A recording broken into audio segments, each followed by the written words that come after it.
Good evening, Gals and Ghouls. Welcome back to another episode of Cryptic Insight. I am your host, Cedric. This is my girlfriend, Jessica. And today we're doing our review on Halloween H20, released, I think, actually in 98, but a lot of people kind of equate it to the early 2000s kinds of movies. And today we'll be talking about that film and our thoughts on it. I think we'll start with some of the positives and the things that we liked about it first. And I think the thing that I really enjoyed about this film, to start off, is that I guess the main highlight of this film is probably Laurie Strode, Jamie Lee Curtis coming back. I think that the writing and the dialogue and the way they handled Laurie Strode's character in this film was very well done. And I think they handled the character's arc and backstory and development very well. And I think she's the highlight of the film. I think she carries this film, and I think without her, I think this film would suffer greatly. Another thing I really liked about this film was, you know, I'm sure as Jess will tell you, she mentioned it while we were watching the film, but I don't mind that this film isn't in Haddonfield. As with franchises, I've come to kind of appreciate when people do things differently or try new things. Um, I've watched some recent horror films based off of old IPs. We might do reviews for them later, so I don't want to give them names, but some reboots and reimaginings of some horror game franchises and things like that. And initially, I was always taken aback by them, but I think now I'm starting to appreciate when you have a franchise and they've done so much with the franchise and they've kind of stuck with the rules of the franchise, and um, I appreciate someone trying something new. And so I kind of like that it's Michael kind of finding Laurie and hiding, and I like the whole, like, she faked her death. I like that story arc quite a bit. Um, and gosh, I'm trying to think if there are much more positives about this film. Um, I do enjoy the film overall, but I think there's a lot more criticisms I have than overall positives. I guess the dialogue in general is pretty good. I would say that, not outside of Laurie, I think all the characters' dialogue is well written. I think that they say some things that are pretty appropriate and well, like, that in real life are very relatable. I don't think that anyone has a weird bit of dialogue in this film. Oh, another positive I just remembered. Janet Lee, Jamie Lee Curtis's mom is in this film.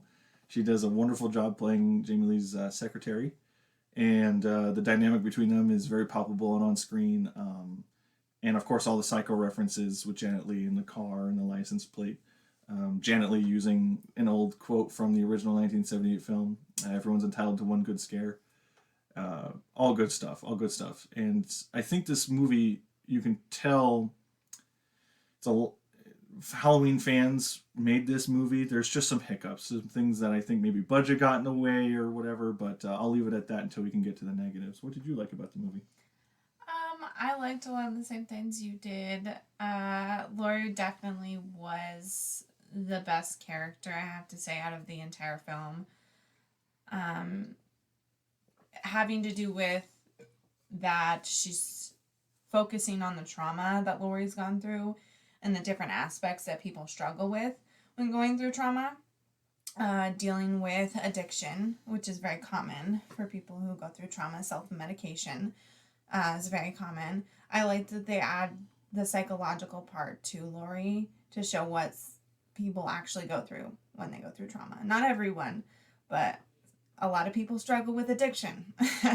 And then I do love that her mom was actually in the film, and their references to Psycho, and also that she was named Norma, right? Norma, like The Norman Bates. Norman, yeah. And it was so interesting to see those little, like, Easter eggs in this film from also, so they were like kind of combining together, which was super great. I love references to older films and movies. Um, Definitely, it was interesting with different acting. Um, Unfortunately, Michael wasn't one of my favorite characters in the film. Um, I do really like, for some reason, the security guard. I forgot about Ronnie. Yeah, I like Ronnie. I really like him. He brings LL Cool J. Yeah. Sorry. He brings an element of like comedy, almost like comic relief to the film, which is super great. I love it when they do that in films. Yeah, I think she is my main positive point. I kind of do like the beginning of the film with the nurse. What's her name? Marion Chambers. Yeah, Marion Chambers. With the nurse, just the kind of setup to Michael finding Laurie. It's definitely a great opening to the film. Yeah, I didn't think about the opening. The opening is very strong. That is another positive I will also add to my book. The opening sequence is very spooky, and is good for the plot, as it kind of is like, oh, they ransacked your office. Well, Michael ransacked your office to find the Laurie Strode file. So everything in here, the writing is really good. And I like the reference. I didn't like pick up on it before, but I really noticed it now, that she took care of Loomis when he was dying. And he was kind of living in her house, and and when the detectives came after they were all murdered, the two kids and Mary were killed by Michael and was it Charlie's house? Was that the name of the kid? Jimmy. But in his house, then the detectives find Loomis's room with a wall of just like detective work trying to find Michael, which I thought was like an interesting segment and kind of like homage to him in a way, since he was no longer here to be a part of the film. Right. And I also forgot to mention, Jimmy is played by I can't ever remember his name, but a very famous actor getting his first role. Many actors get their first starts in the Halloween franchise. Paul Rudd in Halloween 6, who is now Ant-Man and then Ghostbusters, an actor many of us like. I like his work, and he was great in Ghostbusters.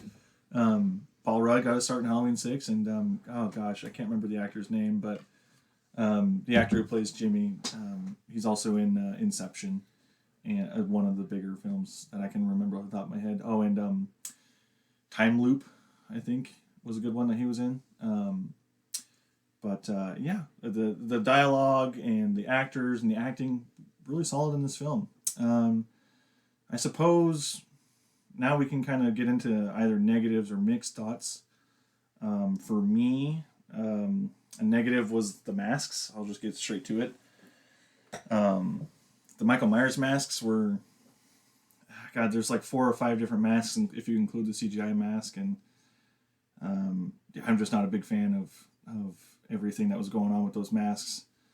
Granted, I don't think they're the worst thing ever, but you know, I'm always a fighter for Halloween 5. I'm not going to say it's the greatest mask ever, but I, for some reason, enjoy the look of Michael Myers in that movie for whatever reason. I will never say it's the best look, and I will say I think Halloween H20's masks are better than Halloween 5's masks, but overall, I mean, the actor who played Michael, I think, did an all right job, actually a pretty solid job doing the walk and looking like Michael. The body type that they got the guy for, very similar to, or close to the original Nick Castle, very similar body types. So, man, if the masks were just a little bit better, I don't know what happened. The rest, the writing and the budget for this film seemed to be all right. I mean, they got the good blood effects, some decent gore effects. Yeah, the kills were definitely decent. Mm-hmm. I have to say that with part of it, I disagree. I think he's similar body type to Nick Castle, but he was walking much faster, almost like he was in a hurry. In the original film, I feel like Michael didn't seem like he was in a rush. Even when people were trying to run away from him, it seemed like he was just like, okay, I'll follow you. Don't you worry. And in this, he's more like in a rush to catch them. Also with the different masks, which I agree with you, it definitely throws you off in the film. It almost seemed like they gave Michael different expressions at certain times and made him look like angry. Yeah. Especially in the chase with John and his girlfriend Molly. Yep. When he stabs John in the leg and then he looks up, it almost looks like he's like furious. After he got hit with the rock by Molly. Yep. Yeah, the chase sequences were okay. Honestly, I'm mixed. I mean, they weren't the best chase sequences in a horror movie. Not very dynamic. I think Laurie's scene when she finds out Michael's back and she's like roaming the halls with everybody. She's kind of fighting him, and LL Cool J gets grazed with the bullet because he doesn't die, but he gets grazed and gets shot at. That whole sequence when she's like saving her, putting her son in the closet and trying to save him, and her boyfriend trying to make sure to keep her boyfriend alive now that she knows that Michael's back and her fears have been confirmed. I think I'm mixed. I like that, but the rest of this chase scenes weren't all that great. I mean, I know there's a lot of Halloween fans, and I'm a huge Halloween fan. I know a lot of Halloween fans love H2O, and it is a good movie, but man, it's just got some of these issues that I'm as a horror fan, not just a Halloween fan. I am a big Halloween fan, and I like H2O, but the horror sequences, I don't know, you can really feel the 90s slasher kind of post-Scream effect on this film, and Scream works for Scream, right? The meta stuff works for Scream. This is Halloween. This is the trendsetter. This is the one that started it. So, I don't know. The 90s slashers, it feels very I Know What You Did Last Summer, very bright lighting, not a lot of darkness to it, not very horror-ish. It's just not a lot of spookiness to it, to me. That's what didn't fit with the mask, too, is because you can plainly see his eyes and like his skin. It was so tight against his face, kind of like you were pointing out in the film. I feel like if the mask was a little bigger and the lighting wasn't so bright in the film, that it would have been much better too. Right. Other than the fact that they did multiple facial expressions almost like with the mask. CGI mask. And the CGI mask. It's so bad. But I mean, I gotta say, I do think this is my least favorite depiction of Michael Myers outside of the Rob Zombie films when we review those. And even then, I like the Rob Zombie mask much better than this. We'll say what we want to say when we get to Rob Zombie, but he did a good job with the mask. Michael Myers looks like Michael Myers. So, and this one is just, I mean, the coveralls are there. And this one he doesn't really, Halloween 2 kind of explores his like, he kind of uses different weapons, and in this one he sticks mostly to the butcher's knife, the kitchen's knife. He just kind of sticks to the kitchen knife. Laurie hits him with the axe in the shoulder. He like literally took the axe out and just threw it on the ground. He's like, I don't need that. Right, and like in the original, he choked somebody. He doesn't just always slit their throats or stab them. This is true. So, I don't know. I mean, of course, the kitchen knife is his iconic weapon. That's what he's most known for. That's like the poster. That's what everyone puts on the t-shirts and everything. Sure. But not a lot of creative kills in this one. It's a lot of throat slitting and stabbing. The one that was the most creative, and I'll have to give it, was at the very beginning of the film. You don't see it, but you see the end result with... the off-screen death with the ice skate to the face. Yeah, that's a good one. That was a good kill. Jimmy, right? Yeah. Jimmy got the ice skate to the face. Technically not a good... It was a good effect, but you don't get to see the kill, so technically I don't think you could really call it a kill. Yep. It's an off-screen death, but...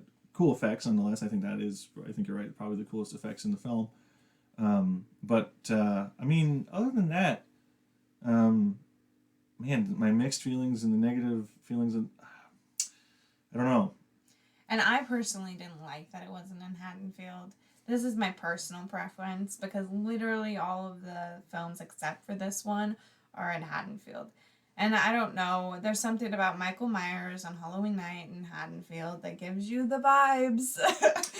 You're not wrong. I'm not saying it wasn't like...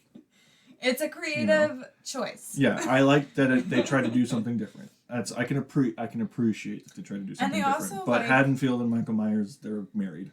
Yeah. And they also set up, because the killings, the original opening scene happens on the 29th of October. And he does kill, not on obviously Halloween night, to set up the stage. But it was interesting because it almost seemed like he went out of his way to kill the kids. Because he could have stayed in the nurse's home, Mary's home, and just killed her. It almost seemed like because the kid stole the beer in her home that he the sin factor and the slasher tropes. the slasher tropes, he kind of went out of his way to kill the kids. And you know what I just realized too, or maybe I could be wrong, and if I am, please let me know in the comments down below, but I don't think that they give an explanation as to where he's been for 20 years. They just say he's been gone after the fire. Yep. And they don't really explain much else. It's been 20 years. He's probably dead. Well, if they never found the body, even if Laurie watched him burn, I mean, he could have burned to ashes, but... He just likes to wait round numbers to kill his relatives. 15 years and 20 years. Right. Oh, I think Halloween 4 was like 10 years later. And then Halloween H20, 20 years later. And then Halloween 2018, 40 years later. Yep. They like round numbers. They do. They do. And Jamie Lee really likes 20 years in between each movie. But she's... I mean, when she's in these movies, they're the better Halloween films. So... Like I said, I'll put H2O higher in our rankings list when we get to that video, but I don't know, just the Michael Myers portrayal really brings this one down, and you feel that 90s slasher, just the slashers horror was struggling in general in the 90s, outside of Scream, and I Know What You Did Last Summer a little bit, but God, you could really feel it, like this just was not a good, the 90s was tough. Well, and like, kind of like we said at the beginning, Laurie, like, literally held this, like, almost like a Loomis, like, Loomis in the other films carried the film. Mm-hmm. Laurie is the one who carried this film. Yeah. And like even the kid actors, the teenagers who are having their romantic dinner or whatever, it seems, I don't know, it seemed like an add-on. Impersonal. Yeah, and the only one you really did get to know a little bit is her son. John. And clearly he's having some problems dealing with his own mom's trauma, and he's tired of her using him in her trauma. And so that's the only one you really get to know very well. And so it seems like just, obviously they're there for victims. Yeah. But I will say one thing I was thinking of when you said John, I was like, oh, that's obviously like John Carpenter homage. The homages in this film, like I said, I think that's, as I mentioned earlier, you can tell fans made this movie, which is, I think, what makes it even more enjoyable. It's the references outside of Halloween 2, because Scream 2 is playing in this movie when the girls are getting ready for the date. That's right. Scream 2 is playing on the TV. And, of course, the second references, as we mentioned. But, and then also the references to the original film. In Halloween 2, there's the kill when he kills Laurie's boyfriend and he lifts him up in the back. That's the reference to Halloween 2 with the nurse in the hallway. And then he cuts the same arm as the original film. And he cuts Laurie in the same arm as in the original film. So the Easter eggs and the homages were nice. I love that.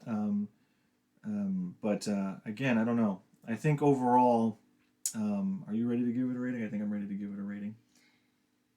Yeah. I think so. Again, I'm the Halloween guy, so I'm biased. I'll give it... I think the plot was really strong, and I think plots in movies are very important, even with the minor details and effects and the mask and everything like that. I'll give it a 4 tombstones out of 5, just because the plot was really good and Jamie Lee Curtis really carried the film. I definitely think I like it more than the 6th film. I think there's less plot holes in the film. I definitely feel like it was a well thought out story and it moved along well. So I'm definitely going to give it, I want to say like a 3.5. I like this film. All right, and you heard it here. We like it. Halloween H2O is a pretty solid film, and catch us next time for Halloween Resurrection, a review on Halloween Resurrection. And stay creepy, everybody. Thank you for watching.